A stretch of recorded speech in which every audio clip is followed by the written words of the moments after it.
This is Haley Williams, and I'm here with a special investigative report on Al Capone. Here he is. Hiya, boys and girls. The name's Alphonse Gabriel Capone, Al for short, but all my hustlers call me Scarface. I was born on January 17, 1899. I'm sure you've seen the movie featuring Al Pacino, but I promise, his story is nothing in comparison to my reality. You see, I was born the son of a large Italian family. I grew up deep in the slums of New York, near the Brooklyn Navy Yard.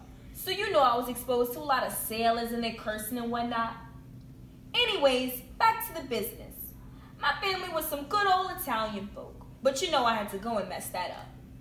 I started hanging around a real rough crowd at a young age, but really started learning the business of the streets when my family moved to an area with a whole lot of different folk. One of the first heartbreaks for my sweet old mother is when I was expelled from school at the age of 14 for hitting one of my woman teachers. After that happened, I dropped out of school and got educated by the streets. Let me fast forward some years, the juicy parts I know you want to hear about. Some years after my expulsion, I got involved with the slickster, Johnny Torrio. Now Johnny was a good man at heart. He just had a real mean temper. I worked for Johnny doing some slight dealings. You know the usual, guns, drugs, and booze.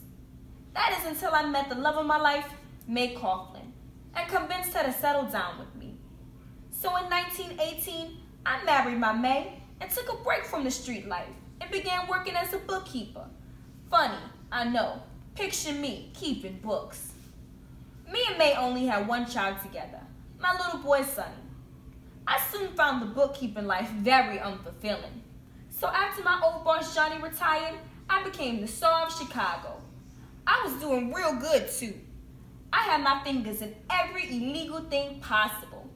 Gambling, prostitution, bootlegging, and even doing a couple hits or two.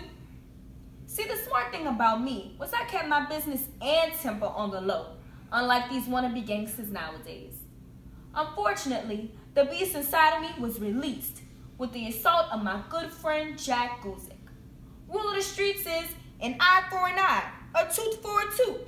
So I did what I had to do and hurt and killed him dead in the bar one night. Luckily for me, there were not enough witnesses, so I basically got away with murder. Unluckily, after the trial, the feds were looking for a reason to throw me in jail. It was real hard for them to get to me because I was always nicely dressed, well-respected, and a real upstanding member of my community.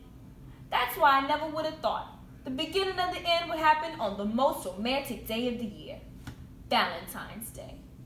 Picture Chicago, 1929. The streets are reeking of crime and punishment. I'm going about my daily dealings when I hear through the grapevine that an enemy of mine, Bugs Moran, was looking to kill one of my top shooters, Machine Gun Jack. I told Jack about it, and he decided to place matters into his own hands. On February 14, 1929, Jack and some of his men posed as police officers and assassinated 7 of Moran's men in cold blood. Even though I wasn't even in the region at the time, the media blamed me for the bloody massacre. Of course, there was no physical evidence tying me to the killings, but that didn't stop my number one fan, Herbert Hoover, from still trying to build a case against me. It was decided the government would come after me on tax evasion and the $60 million I had acquired as a result of selling liquor illegally. Since the Supreme Court had ruled 2 years earlier that money earned illegally was taxable, I'd been got by the law.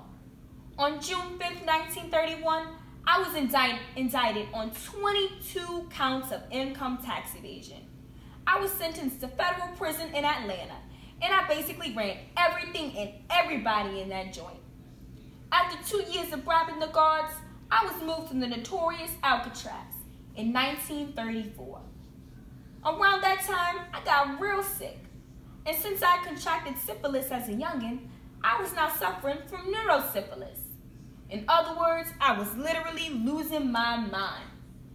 After serving 6.5 years, the government had pity on me and released me into the care of a mental hospital in Baltimore.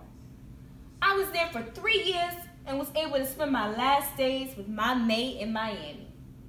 I died of a cardiac arrest on January 25th, 1947.